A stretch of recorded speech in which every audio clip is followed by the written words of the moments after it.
Deep inside the pelvis, beneath layers of muscle, fascia, and autonomic rhythm, the uterus rests. Quiet, compact, almost unnoticed. Most of the time, it is seen only through the lens of cycles, pregnancy, or medical diagrams.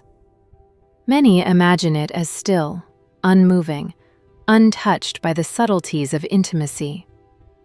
But the truth is far more dynamic. Because during arousal, the uterus transforms, not through sensation itself, but through physiology.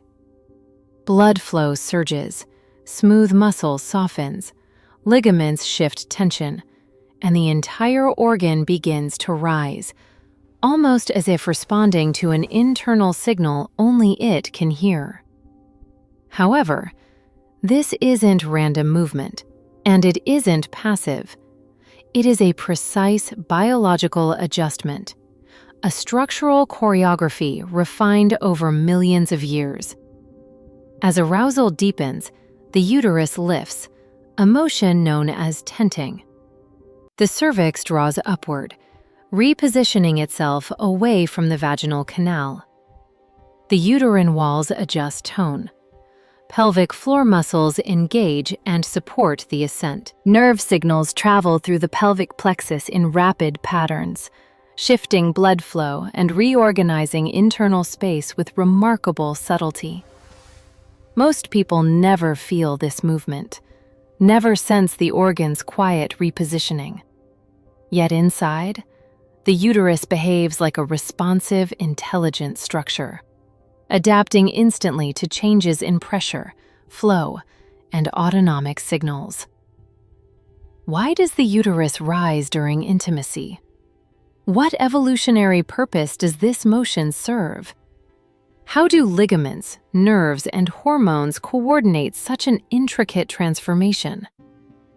To answer these questions, we must step past the surface and into the internal biomechanics of arousal, where smooth muscle reacts like a living instrument, where blood flow reshapes anatomy, where the uterus prepares itself for comfort, protection, and physiological readiness. Let's go inside. To understand what the uterus does during intimacy, we start by looking at how it is built. The uterus is not rigid, not fixed in one place, not anchored like a solid organ. It is suspended, held by ligaments, supported by muscles, and surrounded by tissues that allow it to shift with remarkable freedom. This mobility is essential. It lets the uterus change position in response to hormones, posture, bladder fullness, and most notably, arousal. During the early stages of arousal, the parasympathetic nervous system becomes dominant. This is the same branch responsible for vascular dilation and pelvic relaxation. As it activates, blood vessels throughout the pelvis widen, dramatically increasing circulation to the uterus, cervix, vagina, and surrounding tissues. This is the first internal trigger that sets everything into motion. The increase in blood flow makes the uterus heavier and more vascular, but instead of pressing downward, it begins to lift upward. This movement, called uterine tenting, is one of the earliest physiological responses inside the pelvis. The uterus tilts and rises, lengthening the vaginal canal by pulling the cervix upward and slightly back. This elevation reduces pressure on the cervix, which is dense with sensory nerve endings and sensitive to direct contact. The ligaments play a crucial role here. The uterosacral ligaments pull gently backward, helping the cervix tilt upward. The round ligaments shift tension to help lift the uterine body forward and slightly upward. The broad ligament provides lateral stability while still allowing motion. These structures don't behave like rigid ropes. They behave like dynamic tension lines, adjusting in real time as the uterus changes position. Simultaneously, the uterus experiences myometrial relaxation. Under parasympathetic influence and nitric oxide signaling, the smooth muscle fibers in the uterine wall reduce their baseline tone. This makes the uterus softer, more flexible, easier to reposition. The organ isn't contracting, it's yielding, becoming more mobile within the pelvic cavity. Meanwhile, the endometrium becomes more vascular. Although this change does not directly influence sensation, it contributes to the swelling and increased warmth inside the pelvis. The cervix also responds. Increased blood flow makes the cervical tissue slightly softer, more pliable, and less rigid. This change is subtle but important. It reduces discomfort and allows the cervix to shift without friction. Surrounding structures also join this coordinated response. The pelvic floor muscles, particularly the levator ani group, contract rhythmically during heightened arousal. These contractions lift the pelvic organs upward, enhancing the ascent of the uterus. They create a supportive sling that works with the ligaments to suspend the organ in a higher position.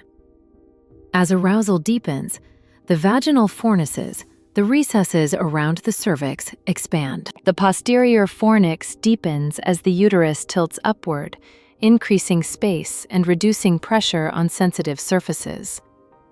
This expansion is not just mechanical. It is a purposeful adaptation that enhances comfort and prepares the reproductive tract for the next phases of the sexual response cycle. Hormones also shape this process. Estrogen increases elasticity in cervical collagen, making the cervix more flexible. Oxytocin, released in small amounts during intimacy, influences low-level uterine contractions. Adrenaline gradually rises as sympathetic activity increases, preparing the uterus for the coordinated muscular activity that occurs later. Inside the uterus, low-level rhythmic contractions may begin. These are not painful or intense. They are subtle waves of activity that help circulate blood, maintain tone, and keep tissues oxygenated. They rise in frequency as arousal continues, reflecting the interplay between parasympathetic relaxation and emerging sympathetic influence. As the peak of arousal approaches, the uterus transitions into its most dynamic phase. Blood flow reaches its maximum. Smooth muscle within the uterine wall becomes more responsive to autonomic signals. The organ, once resting quietly in the pelvis, is now elevated, softened, filled with blood, and synchronized with pelvic floor movement. This process is not random. It is not passive. It is a sophisticated biomechanical shift designed to optimize internal comfort, protect sensitive anatomy, and prepare the pelvis for the powerful rhythmic changes that come at the height of the sexual response cycle. Inside the uterus, every movement is deliberate. Ligaments pulling, muscles relaxing, vessels swelling, nerves firing. What appears still from the outside is inside a complex and coordinated transformation. In the quiet moments after intimacy reaches its peak, the uterus begins its gradual return to baseline, a descent as deliberate and coordinated as its rise. The sympathetic surge softens, parasympathetic influence returns, and blood flow slowly redistributes throughout the pelvis. Yet even as the system calms, the uterus does not simply drop back into place. It unwinds, recalibrates, and settles with the same subtle intelligence that guided its ascent. The myometrium regains tone, gently contracting to restore its usual firmness, while the ligaments loosen their elevated pull, allowing the organ to return to its resting position. The cervix lowers again, the vaginal fornices narrow, and the pelvic floor transitions from rhythmic activity to steady support. These shifts unfold in layers, each responding to the ebbing signals of the autonomic nervous system. What makes this entire sequence remarkable is its purpose. None of these changes are ornamental. Every adjustment, every lift, softening, contraction, and return is rooted in biological necessity. The uterus moves to protect sensitive structures. It elevates to reduce pressure. It coordinates with pelvic muscles to optimize space. It contracts to maintain vascular health. This internal choreography is not sexualized. It is physiological, structural, evolutionary. Understanding this process reshapes the way we see the uterus. It is not a passive organ waiting for pregnancy, nor a rigid structure defined only by cycles. It is a responsive, adaptive system that engages dynamically with the body's broader physiological state.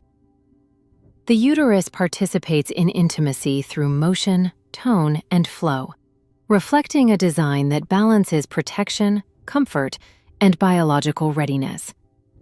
And perhaps the most profound realization is this: the uterus communicates without words. It reacts to hormones, adjusts to muscle tension, listens to autonomic signals, and shifts itself in ways we rarely feel but deeply benefit from.